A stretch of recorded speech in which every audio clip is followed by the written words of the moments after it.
Hello, I'm Judi Vitale, and I'm here with your monthly horoscopes for December 2011. Wow, it's that cold, dark month, isn't it? Well, we're going to be celebrating the holidays that talk about bringing the light into the world. So I hope that whatever holiday you choose to celebrate, that's what you're doing, bringing light not only into your world and your electric bill, but also into your heart. With that said, let's move on to the astrology of December 2011. It is not going to be a smooth sailing, everything is easy and wonderful kind of month, because we've been kind of in a sleepy period for November, and now a lot of the planets that have been moving in their retrogrades are going to come out and bring things to light. The biggest one that's going to do this is Uranus, and the last time that Uranus was moving direct over the point where it is now, right on the Aries axis, the point in where that shows us about the horoscope of the Earth. It was March 11th, 2011, and that was the time when we had the earthquake and the tsunami and the nuclear disaster in Japan. So I'm not saying it's going to happen again, but I do think that we're going to hear more about this and perhaps some other things that are of a similar ilk. Sudden events that are earth-shaking in one way or another. They could also be political as well as physical. They could be financial. Lord knows we have enough financial problems in the world at the moment. So let's hang on and hope that we can do the best. Now, the good thing that's happening this time when Uranus is going direct over the Aries axis will be the fact that Mercury is retrograde. Have you ever heard me say Mercury is retrograde? Oh, goody. Well, really. Because when Mercury is retrograde, even the other planets have problems getting their business done. So perhaps this will be ameliorated slightly, okay, by the fact that Mercury is in retrograde. So, you know, the Uranus going direct is going to happen on the 10th of December. In addition to that, on that very same day, we're going to have an eclipse of the moon in the sign of Gemini, opposite Sagittarius, where the eclipse of the sun occurred a few days, a while back there. So, we are going to have to look at where we are in terms of making choices about our direction in life, the people that we associate with. And there could be a lot of gossip and other kinds of bad press that comes out about different people in the news and in your personal life. Just make sure that you're hanging around with the right people and that you're hanging around people who are making you happy and joyful rather than taking away from what kind of pleasure you can derive from living on Earth. Okay.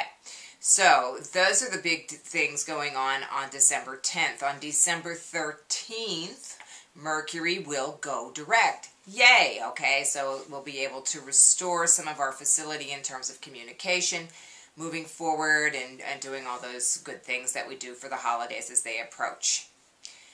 Jupiter is going to come out of retrograde too during December, but not until the 25th, Christmas Day.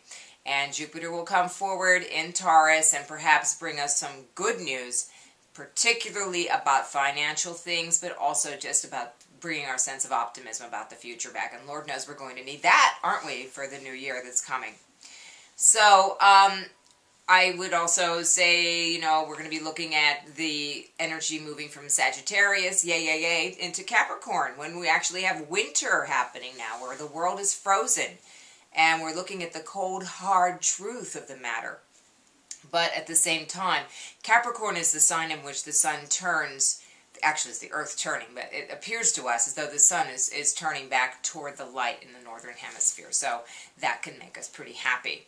The new moon is going to be in Capricorn on the 24th, just before Jupiter goes direct. And that lunar eclipse again, which is the full moon this month, is back in Gemini.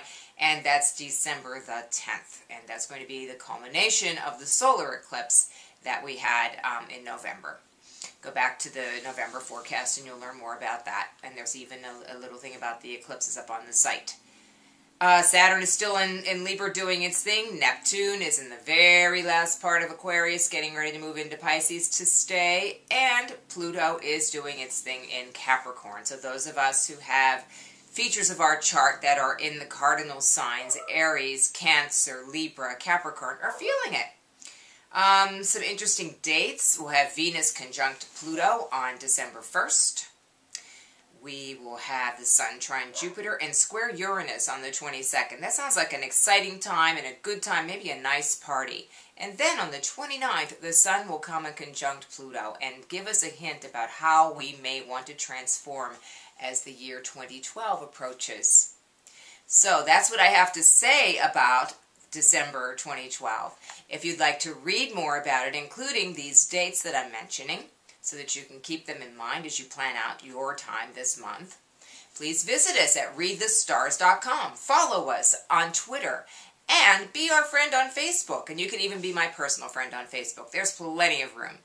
And in the meantime, if you just want to talk to me personally, try Judi, Judi, at readthestars.com. I answer as much as I possibly can. Thanks again for watching, and happy hauls!